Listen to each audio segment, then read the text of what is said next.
Naaalarma na ang Provincial Health Office ng Albay sa pagtaas ng bilang ng kaso ng chikungunya disease sa Rapu-Rapu, Albay. Ngayong Oktubre kasi, umabot na sa 28 ang nagkakasakit nito. Nagmumula rin sa kagat ng lamok ang chikungunya disease. Karaniwang nilalagnat ng ilang araw ang mga biktima nito. Bukod sa lagnat, sintomas din ito ang rashes at pagsakit ng kasukasuan. Sa ngayon po, we can say it's alarming. Kasi una-una, this is the very first time na nagkaroon po tayo ng chikungunya. And number two, medyo may karamihan po yung ating kaso. Ayon sa Provincial Health Office ng Albay, tulad ng dengue, kumakalat ang sakit dahil sa stagnant na tubig sa mga kanal at maruming paligid na pinamumugaran ng mga lamok.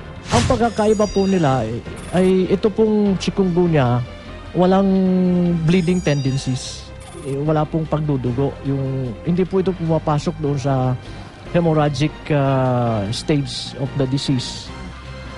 Kaya paulit-ulit na paalala ng mga otoridad, panatilihing malinis ang paligid at huwag itong hayaang pamugaran ng lamok.